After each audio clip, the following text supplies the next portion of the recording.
Assalamualaikum warahmatullahi wabarakatuh. Perkenalkan nama saya Ella Risma Biporta Anusba.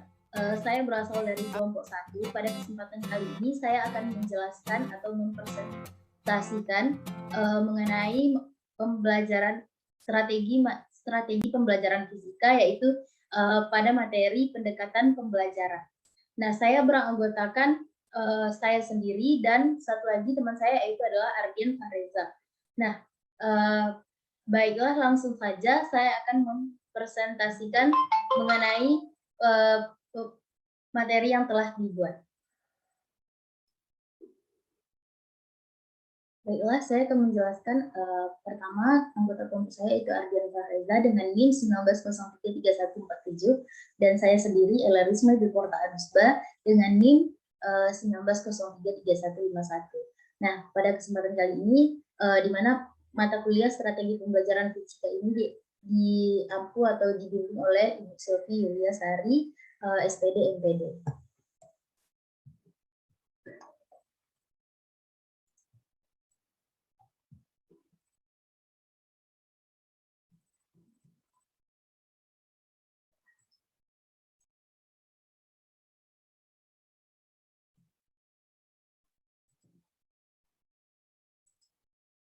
Baiklah, yang pertama itu apa sih atau pengertian dari pendekatan pembelajaran itu?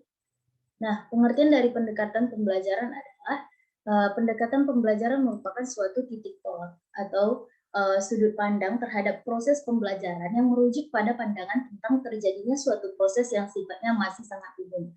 Di dalamnya mewadahi, menguatkan, dan melatari metode pembelajaran dengan cakupan teoris tertentu. Nah, ada dua jenis pendekatan pembelajaran. Yang pertama yaitu adalah pendekatan pembelajaran student center, di mana pendekatan pembelajaran ini berpusat pada siswa. Yang kedua adalah pendekatan pembelajaran teacher centered learning atau TCL atau teacher centered approach, di mana pendekatan pembelajaran yang berorientasi atau berpusat pada seorang guru. Nah, ada beberapa contoh atau perbedaan antara teacher center dengan learning center atau antara pembelajaran yang berpusat pada guru dengan pembelajaran yang berpusat pada siswa. Nah, ini dia contohnya, yaitu di mana pembelajaran dengan guru yang menjadi pusatnya, yaitu standarisasi yang tinggi, di mana murid menerima informasi pelajaran dan mengevaluasi yang sama. Kemudian ketertiban kelas, proses pembelajaran dikendalikan oleh guru secara total sehingga murid lebih tertib di ruang kelas, tidak berisik, dan ruang kelas lebih teratur. Kemudian lebih efisien, guru dapat menyampaikan informasi dengan jumlah yang banyak dalam waktu yang cukup singkat. Nah, antara perbedaan antara teacher center dan learner atau student center, di mana student atau pembelajar lebih aktif. Murid aktif mencari data, menguji hipotesis, mengamati fenomena, berkolaborasi, dan memecahkan masalah. Kemudian otonomi murid, di mana murid menetapkan tujuan memantau dan mengevaluasi diri sendiri atau guru yang mendampingi. Kemudian motivasi intrinsik, di mana ketika murid memilih apa yang dipelajari, semangat untuk belajar datang dengan sendirinya, maka murid tidak bosan dan dia lebih mandiri karena dia ada rasa ingin tahu untuk mempelajari suatu materi dari pembelajaran tersebut, misalnya seperti pembelajaran fisika. Nah, selanjutnya itu contoh dari pendekatan pembelajaran ini, di mana yang pertama contoh dari pendekatan pembelajaran ini misalnya pada pembelajaran fisika, yaitu melakukan materi pengukuran, di mana kalau student center ini muridlah yang mencari tahu sendiri bagaimana cara melakukan pengukuran tersebut dengan melakukan atau dengan membaca modul yang telah diberikan oleh guru sebelumnya. Nah, yang kedua adalah contoh dari student center, di mana contoh pembelajaran student center ini adalah guru yang melakukan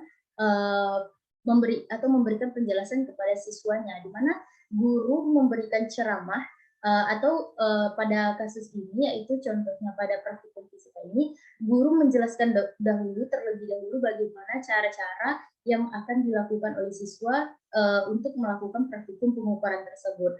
Nah, sehingga baru murid yang mengikuti arahan dari guru tadi. Sedangkan dengan student center, murid yang telah mencari tahu terlebih dahulu sebelum melakukan praktikum dengan membaca modul atau cara-cara yang telah diberi atau cara untuk melakukan praktikum tersebut sebelum hari di mana praktikum itu akan dilakukan. Kemudian ada beberapa pendekatan-pendekatan pembelajaran. Yang pertama adalah pendekatan kontekstual, di mana pendekatan ini adalah konsep belajar di mana guru mengaitkan antara materi yang diajarkan dengan situasi dunia nyata. Di mana pada konsep pendekatan kontekstual ini guru akan mendorong siswa atau guru akan mendorong siswa untuk membuat hubungan antara pengetahuan tersebut dengan kehidupan sehari-hari mereka. Menurut siswa untuk berpikir kritis agar dapat mengembangkan potensi individu. Nah, yang kedua adalah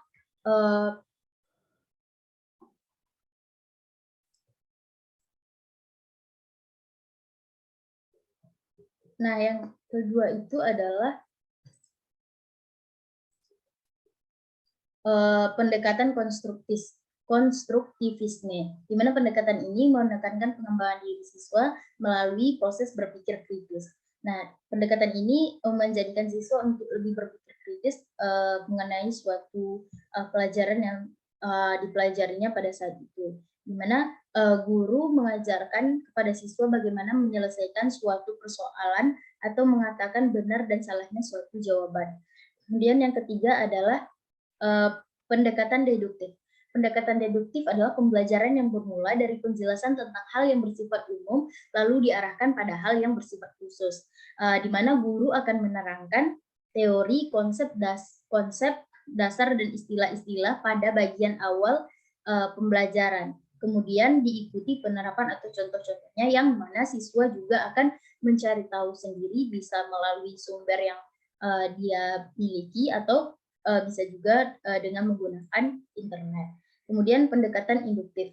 Pendekatan induktif adalah pendekatan yang menekankan pada pengamatan terlebih dahulu. Kemudian kesimpulan diambil dari fakta-fakta yang ditemukan. Di mana ini adalah pendekatan induktif ini menekankan pada pengamatan terlebih dahulu, kemudian kesimpulan diambil dari fakta-fakta yang ditemukan. Nah, selanjutnya yaitu adalah pendekatan pemecahan masalah atau problem solving, di mana pendekatan ini adalah pembelajaran yang bertujuan agar siswa menggunakan pemikiran seluas-luasnya.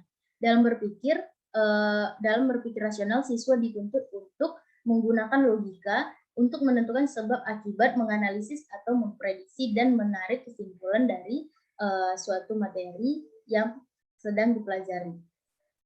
Yang keenam adalah pendekatan open-ended, di mana dalam pendekatan ini tujuan utamanya adalah bukan untuk mendapatkan jawaban, tetapi lebih menekankan pada cara bagaimana sampai pada suatu jawaban tersebut. Seperti pada pembelajaran fisika, di mana bagaimana cara untuk mendapatkan jawaban dari misalnya contoh dari soal fluida atau contoh dari soal kinematika gerak. Siswa lebih ingin tahu bagaimana caranya dan kemudian mendapatkan hasil yang tepat, bukan dengan cara yang lebih melihat kepada jawabannya itu langsung. Selanjutnya adalah pendekatan proses, di mana dalam pendekatan ini siswa harus bisa mengilustrasikan atau melakukan percobaan, kemudian berhipotesis. Nah, kemudian pendekatan ini penting untuk melatih daya pikir dan psikomotor dari siswa tersebut. Nah, yang kedelapan adalah pendekatan saintifik atau pendekatan ilmiah. Ini mendorong siswa untuk belajar melalui tahapan saintifik. Nah, mungkin sekian yang dapat saya sampaikan. Jika ada kesalahan yang mau dimaafkan, saya akhiri dengan wassalamualaikum warahmatullahi wabarakatuh.